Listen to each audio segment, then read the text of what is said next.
Sir आज भिवानी के अंदर जो गौतम बुद्ध की एक जयंती मनाई गई है, उसके साथ में ये खास बात यह भी है कि यह राजपूत धर्मशाला के अंदर मनाई गई है। क्या कुछ इसके अंदर विशेष रहेगा? क्या कुछ सोच समझ के आपने जयंती मनाई है?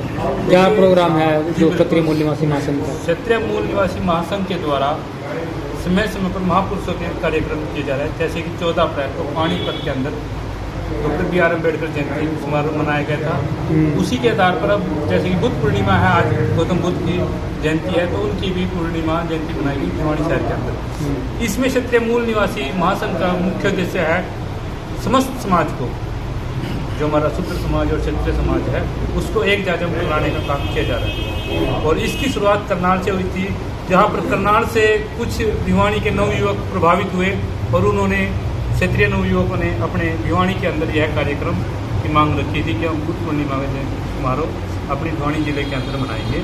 तो उस चीज़ को लेकर के हमने क्षत्रिय समाज के अंदर एक विचार क्रांति पैदा की है। जो क्षत्रिय समाज गौतम बुद्ध को भूल चुका था किसी षड्यंत्रकारियों के बहकावे में आकर, अब क्षत्रिय समाज पुनः अपने महापुरुषों के सम्मान के लिए खड़ा हो रहा है और जागृति आ रही है। इसके अंदर एक खास बात यह है कि जो क्षत्रिय मूल निवासी महासंघ है, इसके बैनर के नीचे आप लोग जयंती मना रहे हो और लगभग 20 से 21 दिन तक आप पूरे भारत देश के अंदर इसको मना रहे हो। इसका क्या उद्देश्य है कि आप 1 से लेकर के 20 तारीख तक इसको लगातार मना रहे हो? हर दिन कहीं ना कहीं पर कार्यक्रम हो रहा है, उसका क्या उद्देश्य है? देखिए, हरियाणा प्रदेश एक बहुत बड़ा प्रदेश है जी। इसके अंदर एक दिवसीय कार्यक्रम कर हम अपना संदेश नहीं पहुंचा सकते। इसके लिए हमने एक रूपरेखा तैयार किया है। 1 तारीख से लेकर के हम जिला स्तर पर भिवानी, करनाल, पानीपत, असंध, जो गांव स्तर के भी गांव स्तर पर भी हम बुद्ध जयंती का महोत्सव मना रहे हैं 20 तारीख को, ताकि जो लोग यहाँ पर नहीं पहुँच सके, जो आज नहीं आ सके, वो अगले कार्यक्रम में किसी दूसरे स्थान पर पहुँच सके। ये हमारा मुख्य उद्देश्य है 20 तारीख को। जो महात्मा बुद्धा थे, इनके जो मुख्य विचार क्या कुछ हैं जो कि जिनसे हर एक आदमी को प्रभावित होना चाहिए आपकी? देखिए, उन्होंने एक बात कही है और जहाँ तक मैं आप उनके से जो प्रभावित हूँ, उन्होंने एक बात कही जो स्पष्ट है कि आप किसी के द्वारा दिए गए ज्ञान को सत्य मत मान लेना। चाहे खुद उन्होंने भी जो ज्ञान दिया है, विचार दिया है, उसको भी सत्य मत मान लेना। अपनी बुद्धि और विवेक, सूक्ष्म से सूक्ष्म ज्ञान प्राप्त कर, अध्ययन कर, उसे अपने जीवन में अपनाना। जो ज्ञान मुझे अपने शिक्षा से प्राप्त होगा, वही उच्चतम और मेरा मार्गदर्शन होगा। अभी अगर हम लोग देखते हैं, बात करते हैं क्षत्रिय मूल निवासी महासंघ की, इसके अंदर एक बड़ी बात है कि जो राजपूत जो वर्ग है, उसने जो बुद्धा है उसको बिल्कुल खो दिया है, जबकि ये वंशज रहे हैं खुद बुद्धा के।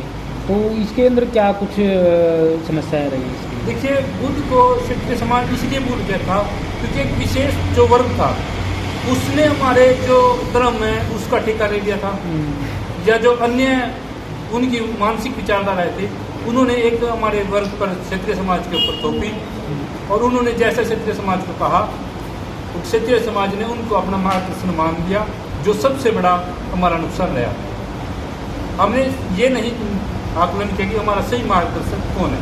उन्होंने जैसा हमारा मार्गदर्शन किया और हम उनके मार्गदर्शन से चलते रहे, और उसका परिणाम ये हुआ कि जो हमारे पुरुष थे, महापुरुष, उन्होंने जो हमारे को सिद्धांत किए थे, उन्होंने खुद हमने छोड़ दिया उनके द्वारा किए गए सिद्धांतों को और दूसरे धर्म को अपना लिया, जिससे हमारा पतन का रास्ता शुरू हो चुका था। एक मैं आपको उदाहरण देता हूँ, एक रामदेव जी संत हुए हैं बुद्ध की दया, उन्होंने हमेशा एक बात की अपने जीवन में जीते जी कि इन क्षत्रियों समाज, इस दलित और शूद्र समाज को अपने गले लगा ले, नहीं तो तेरा पतन होएगा। और 14वीं शताब्दी में शायद वो हुए थे, तो आज लगा लो कि उनकी वो वाणी आज कहीं ना कहीं दिख रही है हमें कि हम लोकतंत्र में कितने पतन पर आ चुके हैं। अभी आप देख रहे हो कि हम लोग जो कारखाने घूम रहे हैं, इससे हमें पता चलता है कि जो राजपूत जो है वह विक्रमादित्य को भूल गए हैं, वह गोकर्ण जी को भूल गए हैं कि झारतीर कहा जाता है, झारतीर कहा जाता है। वह जो स्टैचू जो है पृथ्वीराज चौहान की, जो वहाँ तक रह गई, जो साफ छवि है वह रह गई है। महाराणा प्रताप रहे हैं, उनको भूल गए हैं। अब ये जयंतियों पर ही दिखेंगे तो कोई विचार भी रखे जाएंगे? देखिए, आपने कहा कि हम महापुरुषों को भूल गए, ये सत्य है। इसको भूलने का सबसे बड़ा कारण एक तो स्वयं हम शिक्षित नहीं थे, दूसरा राजनीतिक कारण रहा कि राजनीति ने हमारे को जिस एंगल से देखा या जो प्रचार हमारे बीच में किया उसी को सत्य मानकर बैठे रहे। आज हम पृथ्वीराज चौहान को मानते हैं कि बहुत अच्छे योद्धा रहे हैं, उनके परदादा थे जो वे बहुत अच्छे योद्धा भी रहे हैं। और आपने गोरखनाथ जी का नाम सुना है, जिन्होंने छूत अछूत का भी भेदभाव के लिए काम किया था, विचार किए थे। उन्हीं की विचारधारा से अवगत होकर के उनके परदादा अजय पाल जी थे जिन्होंने समाज में एक नई दिशा दी थी। और उत्तराखंड के अंदर तो उन्होंने एक बहुत ही अभियान चलाया था दलित समाज को और क्षत्रिय समाज के अंदर जो भेदभाव था जाति का छुआछूत का उसको खत्म करने का। तो इसमें कहीं ना कहीं हमारी सबसे बड़ी कमियाँ ये रही हैं कि राजपूत समाज ने कभी भी अपने इतिहास को नहीं पढ़ा था और जिसने जो साहित्य लिखा उसको हमने सत्य माना। जैसे कि जयचंद राठौर है, क्षत्रिय समाज ने खुद ही सब एक्सेप्ट कर लिया दूसरे के कहने पर कि जयचंद गद्दार था, लेकिन क्षत्रिय समाज ने कभी उन पर शोध नहीं किया, कभी विचार नहीं किया। और दो पंडित, स्पष्ट नाम हो, दो पंडित थे वो, उन्होंने एक किताब लिखी, उसका प्रचार बीजेपी ने किया जनसत्ता के द्वारा, जनसत्ता जब उनकी पार्टी थी। और क्षत्रिय समाज ने जो उन्होंने प्रचार किया उसी को सत्य मान करके जयचंद को गद्दार का टैग खुद राजपूतों ने दे दिया। तो अपने आप के अपने पाँव पर कुल्हाड़ी खुद मार ली, ऐसा मानते हैं आप? हाँ, ये हमारी कमी रही है कि शिक्षा का भाव रहा। क्या विशेषताएं थी महाराजा जयचंद की? जी, विशेषताएं क्या रही होंगी महाराज? देखिए, विशेषताएं ये थी कि जो जयचंद थे महाराजा, उनको कहते हैं कि उन्होंने गौरी को बुलाया था, जबकि उन्होंने गौरी को नहीं बुलाया था। जो असली पृथ्वीराज रासो है उसके साथ छेड़खानी की गई बीजेपी की शासनकाल में। मैं स्पष्ट नाम लूँगा, बीजेपी इतिहास से छेड़छाड़ हो रही है जी। उसमें सबसे बड़ी इतिहास में जो छेड़खानी की उन्होंने कही जयचंद ने गौरी को बुलाया, जयचंद ने गौरी को नहीं बुलाया था। जयचंद एक धर्मपरायण आत्मा महाराज थे और बुद्ध की विचारधारा पर चलने वाले थे। और उन्होंने जो आज राम मंदिर के नाम पर बीजेपी वोट ले रही है, उस राम मंदिर को बनाने वाले, उसका जीर्णोद्धार करने वाले भी कन्नौज के राजा जयचंद थे। उन्हीं के शिलालेख के आधार पर राम मंदिर को में जो फैसला आया था कोर्ट के द्वारा, वो जयचंद के अभिलेखों के द्वारा ही आया था। तो जयचंद का एक नेगेटिव रोल इसलिए किया गया, जो वीपी सिंह जी थे भारतीय प्रधानमंत्री, उन्हें ओबीसी का एक बहुत बड़ा समर्थन प्राप्त था।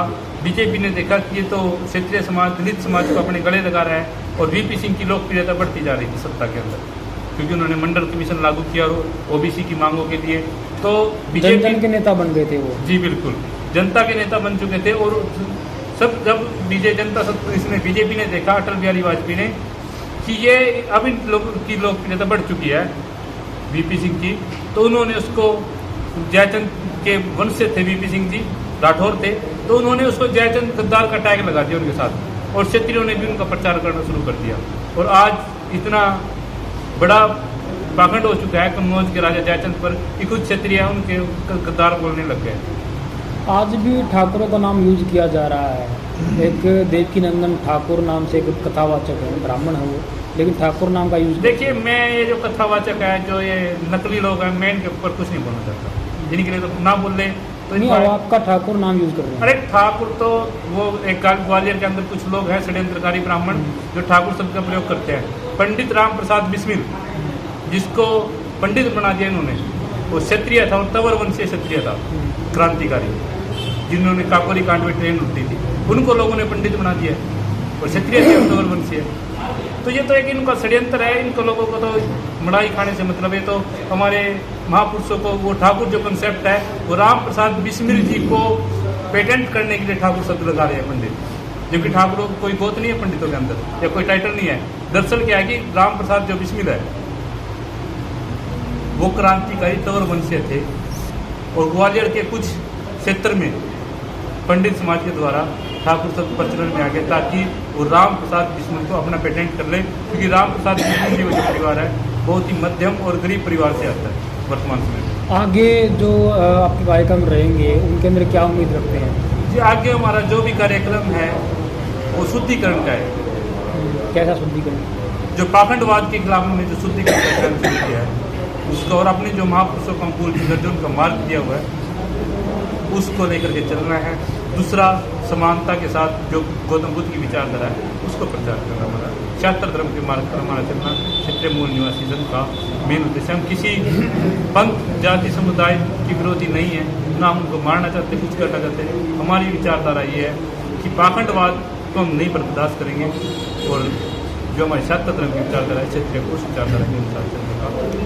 चलिए बहुत बहुत धन्यवाद सर।